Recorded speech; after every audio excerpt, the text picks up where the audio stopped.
জাতি পৌঁছাবে এদের হাতে হলো রে পাইমান। এসো যুবক এসো সেবক এসো মায়ের লাল, এসো যুবক এসো সেবক এসো মায়ের লাল। দিনের তরি যাই রে ডুবি এসে ধরো হাল, এসো যুবক এসো সেবক এসো মায়ের লাল, এসো যুবক এসো সেবক এসো মায়ের লাল। আজ পূবের দেশে ঘর বেদেশে, আজ পূবের দেশে ঘর বেদেশে পশ্চিমে সভ্যতা, তাই নাদারে রমেতেছে খুব করাতে বদরতা। বুঝলি না রে বুঝবি রে তুই ইমান ধ্বংসের কল। এসো যুবক এসো সেবক এসো মায়ের লাল, এসো যুবক এসো সেবক এসো মায়ের লাল। দিনের তরি যাই রে ডুবি এসে ধরো হাল, এসো যুবক এসো সেবক এসো মায়ের লাল, এসো যুবক এসো সেবক এসো মায়ের লাল। আজ মায়ের জাতি নারীরা সব, আজ মায়ের জাতি নারী সব সব বিকায় যে বাজারে, পেটে দায়ে ইজ্জত হাতে ঘুরছে দাঁড়ে দাঁড়ে। লোকে টাকা লোভ দেখিয়ে, লোকে টাকা লোভ দেখিয়ে করলো না যে হাল। এসো যুবক এসো সেবক এসো মায়ের লাল, এসো যুবক এসো সেবক এসো মায়ের লাল।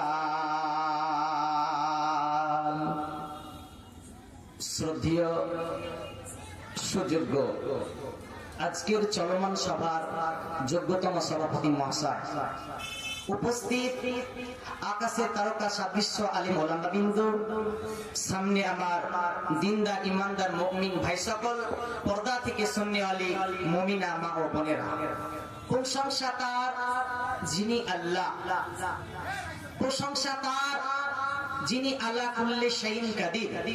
তিনি এমনই একজন যে আল্লাহ তাবারাক ওয়া তাআলা আমাদেরকে বিভিন্ন জায়গা থেকে বিভিন্ন প্রান্ত থেকে টেনে এনে আজকে এই মসজিদ কেন্দ্রিক মাহফিলে যে মহান মনিব আমাদেরকে হাজির করেছেন, সেই মহান মনিবের দরবারে শুকরিয়া করে সকলে মন খুলে পড়ুন আলহামদুলিল্লাহ।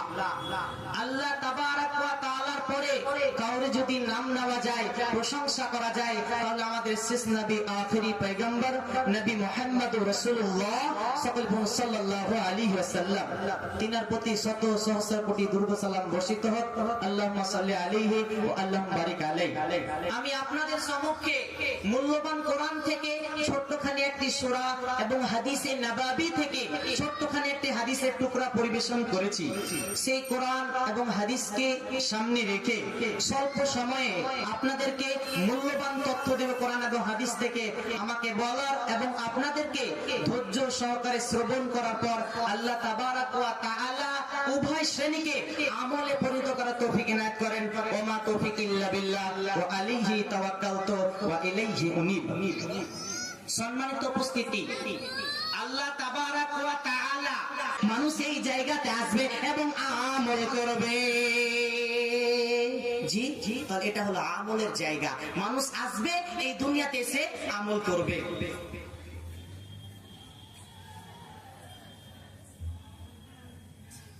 নাম্বার 4, আলামে বারজাখ। যেটা আমাদের সামনে রয়েছে এটা হলো আলামে বারজাখ, মানে হলো কবর। বড় বড় দার্শনিকরা, বড় বড় চিন্তাবিদরা নাম দিয়েছেন এটা হলো দারুল ইমতিহান, এটা হলো পরীক্ষার ঘর। বন্ধুরে আমার, আপনি পৃথিবীতে আল্লাহ তাবারাক ওয়া তাআলা আপনাকে 50 বছর জীবন দিয়েছেন, 70 বছর জীবন দিয়েছেন। এই 70 বছর জীবনকে আপনি কিভাবে দুনিয়াতে ক্রস করেছেন, টোটালটাই আপনাকে এই কবরে চেকআপ করা হবে। এই জন্য দার্শনিকরা নাম দিয়েছেন এটা হলো দারুল ইমতিহান। নাম্বার 5, আলামে ইয়াউমুল কিয়ামাহ। বড় বড় দার্শনিকরা, বড় বড় চিন্তাবিদরা নাম দিয়েছেন এটা হলো দারুজ জাযা, এটা হলো হিসাব নিকাশের দিন। বন্ধুরে আমার, আপনি মাধ্যমিকে ভালো রেজাল্ট করেছেন, ভালো মার্কে পাস করেছেন, আপনি আপনার বন্ধুকে কল দিলেন, আপনি আপনার আত্মীয় স্বজনকে ফোন করলেন, আপনি আপনার বাড়িতে বললেন, এত আপনি আনন্দে আনন্দিত হয়ে গেছেন। আর আপনার যদি রেজাল্ট খারাপ হয় আপনি চুপচাপ থেকে যাবে, কিন্তু বন্ধুরে সেদিন কিন্তু প্রকাশ্য আমলনামা দেওয়া হবে। আমার আল্লাহ বলছেন, ফাআম্মান উতিয়া কিতাবাহু বিয়ামিনিহি ফাসাউফা ইউহাসাবু হিসাবান ইয়াসীরা ওয়া ইয়ানকালিবু ইলা আহলিহি মাসরুরা ওয়া আম্মান উতিয়া কিতাবাহু ওয়ারা জাহরিহি ফাসাউফা ইয়াদউ সুবুরা ওয়া ইয়াসলা সাইরা। সেদিন বন্ধুরে আমার, আপনাকে সেদিন প্রকাশ্য আমলনামা দেওয়া হবে। আপনার নসিবে যদি জান্নাত হয় আপনাকে ডান হাতে সার্টিফিকেট দেওয়া হবে, আপনার নসিবে যদি জাহান্নাম হয় আপনাকে বাম হাতে সার্টিফিকেট দেওয়া হবে। সেদিন হলো রেজাল্ট আউটের দিন, সেদিন প্রকাশ্য আদিবালোকে রেজাল্ট দেওয়া হবে। নাম্বার 6, আলামে আখিরা, যেখানে মানুষ যুগ যুগ ধরে অবস্থান করবে, খালিদিনা ফিহা আবাদা। যারা জান্নাতে হবে তারা জান্নাতে চলে যাবে, আর যারা জাহান্নামী হবে তারা জাহান্নামে চলে যাবে। তো আল্লাহ তাবারাক ওয়া তাআলা মানব জাতিকে 6টা দেশ ভ্রমণ করেন। এখন যদি আপনাদেরকে প্রশ্ন করি, ভাই আমরা কয়টা দেশ ভ্রমণ করে এসেছি? জি জি জি, কয়টা দেশ ভ্রমণ করে এসেছি? আলামে আরওয়া থেকে আলামে আজসাম, মায়ের পেট, মায়ের পেট থেকে কোথায় এসেছি? মুখ খুলে, দুনিয়ার পেটে আমরা দুনিয়াতে রয়েছি। তো কয় নাম্বার জগতে রয়েছি? 3 নাম্বার জগতে। আমাদের সামনে কয়টা জগৎ রয়েছে ভাই? 3টা। তার মধ্যখানে একটা বর্ডার রয়েছে। যেমন করে আপনি বাংলাদেশ থেকে ইন্ডিয়া যেতে গেলে, যেমন ইন্ডিয়া থেকে বাংলাদেশ যেতে গেলে যেমন একটা বর্ডার রয়েছে, ঠিক তার মধ্যে একটা বর্ডার রয়েছে, সেই বর্ডারটার নাম হলো মালাকুল মউত। জি জি, সফর শেষ। এবার একটা উদাহরণ দিই, কবর কাকে বলে তাহলে বুঝতে পারবেন। ধরেন কামারি গ্রামের একটা ছেলে, সে মুম্বাই গেছে, মুম্বাই খাটতে গিয়েছে। এবার খাটা আসার পর সে বাড়ি যখন আসে তখন একটা কম্বল কিনেছে। জি, একটা কম্বল কিনেছে, সে বড় আরমান করে একটা কম্বল কিনেছে। সে বাড়ি এসছে, কিছুদিন পর তার কম্বলটা হারিয়ে গিয়েছে। এবার ওই ভাতিজা কবরস্থানে বসে আছে, গরুস্থানে বসে আছে। চাচা সকাল বেলায় মার্কেটে যাচ্ছে, সকাল সকাল দেখছে ভাতিজাকে কবরস্থানে বসে আছে, কবরের পাশে বসে আছে। আবার ওই চাচা হরিশ্চন্দ্রপুর থেকে মার্কেট করে বাড়ি ফিরছে, তো দেখছে ভাতিজাকে কবরস্থানে কবরের পাশেই বসে আছে। এবার চাচা ভাতিজাকে বলছেন, আব্বু কি হয়েছে বেটা তোমার, তো কবরস্থানে কেন বসে আছো? দাদু দাদিকে বলে কি খুব মনে পড়ছে? না কাকু, কি হয়েছে? আমি একটা কম্বল কিনেছিলাম আরমান করে, সে কম্বলটা হারিয়ে গেছে, তাই কবরস্থানে গরুস্থানে বসে আছে। তোর কি মাথা খারাপ হয়েছে? তোর কম্বল হারিয়েছে তো কবরকে কি ঠান্ডা লেগেছে না মৃত ব্যক্তিকে কি ঠান্ডা লেগেছে?